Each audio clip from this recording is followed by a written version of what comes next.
Blackstone the magician has been mystifying, surprising, astounding, and delighting audiences for more than 50 years.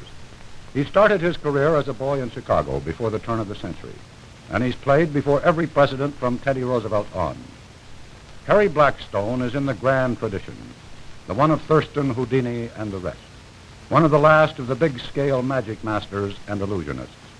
Every year, Blackstone takes his show with a cast of about 20 to theaters all across the country. This year, he opens a 5-month nationwide tour in Connecticut on Christmas Day.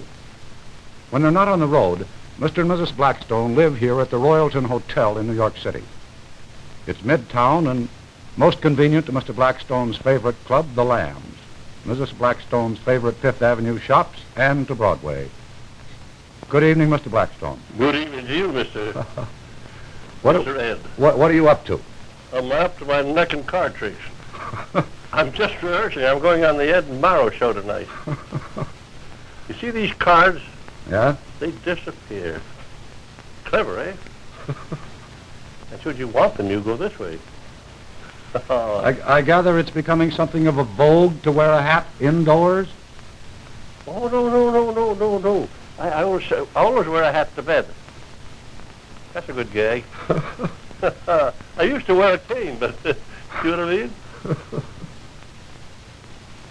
You understand that? Yes, I do. Mr. Blackstone, you've been putting on your magic shows for, about half a century. Oh, just about. Are there any towns you have not played in? Not that I know of. I've played every place the boats go, the trains move, and the horses can trot. I love to do tricks. Tell me this. Have you ever met anyone who was not interested in magic? Not yet. How do you explain this interest in magic? What's the fascination? People like to see what's on the other side of the hill. We've always got that little thought. See that trick? How long does it take you to learn a new trick? Oh, sometimes a couple of hours, sometimes 6 years. 6 years? 6 years, yes. By that time, I throw it away. Do you still enjoy doing your tricks? I love tricks. And I like to work with children. I love to do tricks with children. Look at this one. What are you doing now? A trick. Until I get you on that one. And should I wish to get that, see that? Yes. Pretty. See the birdie? A bird cage from a handkerchief. I imagine Mrs. Blackstone must be quite a magician, too, isn't she, having watched you work so much? Oh, she's certainly some magician. Oh, yes, sweetheart. I want you to lead Ed Murrow. How do you do, Mr. Murrow? Good evening, Mrs. Blackstone. Is it true that you know very little about magic? Very little, really very little. I know, in fact, nothing, Mr. Murrow. Well, we're in the same class there, Right. But it must be fun to live with a magician, isn't it? Well, you live in a state of expectancy, Mr. Murrow. You never know what's going to happen. Sometimes he comes home with his pockets stuffed with rabbits, or maybe leading an elephant. What's the most difficult part of living with a magician? Well, I think the most difficult thing is when you send their clothes to be cleaned, Mr. Murrow. There are so many things in the pockets, most anything. Well, there's spools and coins and cards. Might even be a nest of hamsters. Mr. Blackstone, are you always prepared to perform? Always. What do you have in your pockets right now? Oh, you would ask that silly question. Ha! I'm I curious. thought there was something coming up like that. Well, I'll just show you what I've got here. I get these geraniums out of here. Is that a piece of rope? Piece of rope and a paddle, Yes.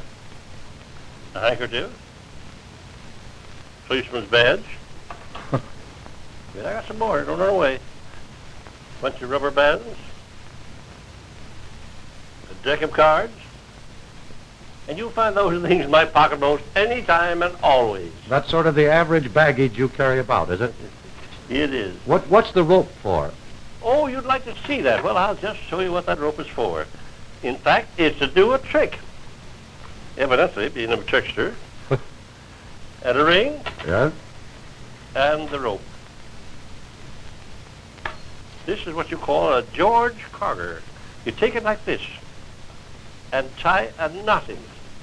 Catch it there and there, and make it more difficult because it's like getting your shoelaces tied up. Yes? Then you put this through there to make it still more difficult, and there you have it all tangled up. But watch. Watch the ring.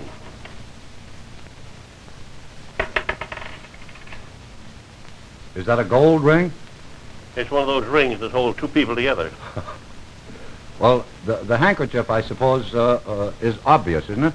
Oh, yes, very obvious. Oh, there's a question for you. I'll do a trick with a handkerchief. You can do a trick with almost anything, can't you? Yes, pretty near anything. But watch this one.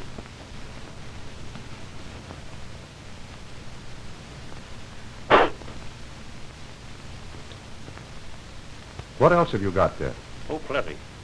Well, well, here's one for you.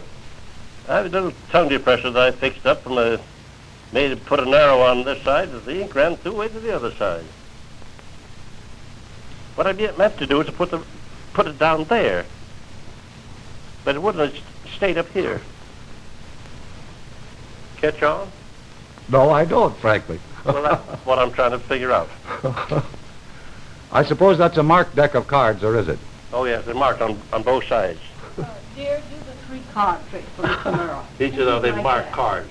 Wait till I get him in loan sometime. Just an ordinary deck of cards. And you asked me to do that, that trick. Well, I'll show it to you. It's a complete deck, is it? But almost. There's 2 cards. We got to find another one. Now we got to find There, the deuce. And here's where I'm going to fool you.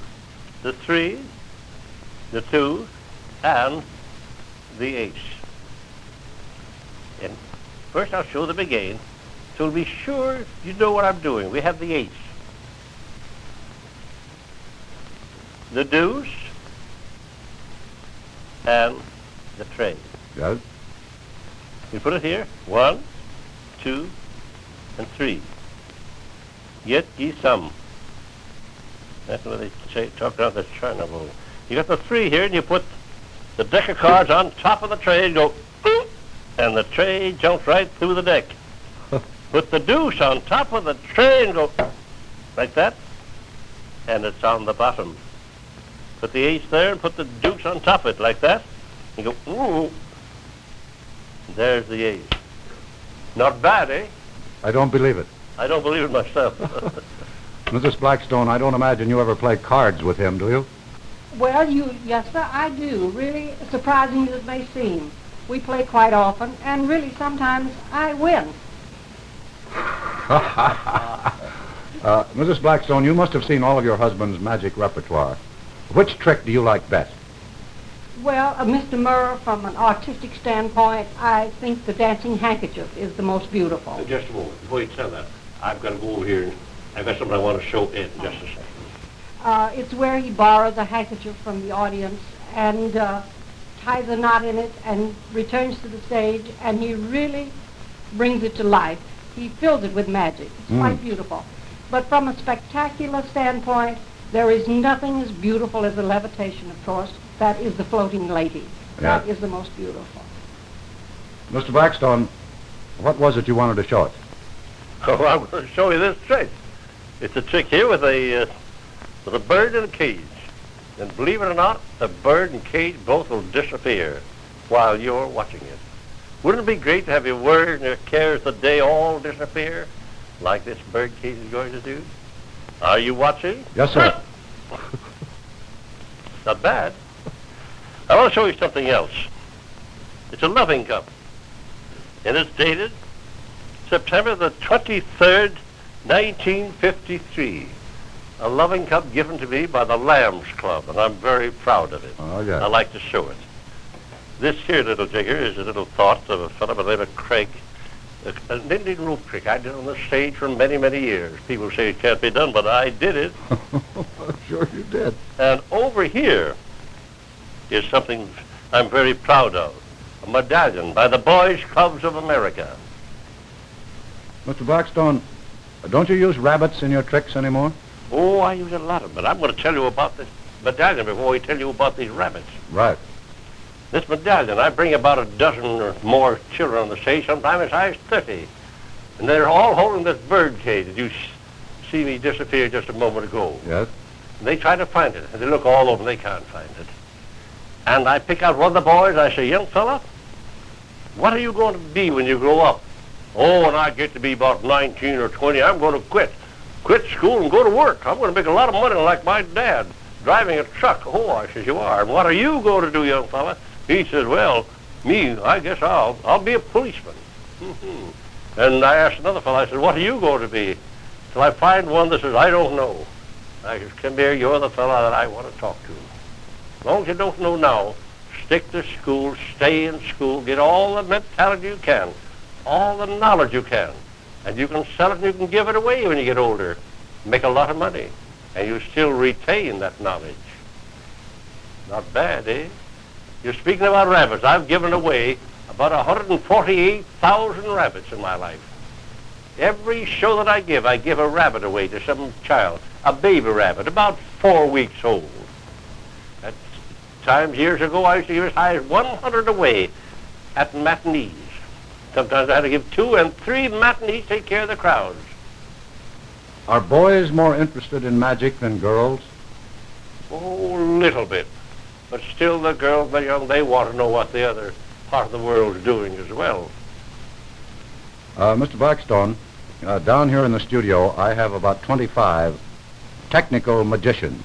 Uh-oh. And like you, they do things that I cannot understand and won't even try to understand. But with your permission, I would like to try to make the two of you disappear. Is that all right? It's all right with me. Go ahead.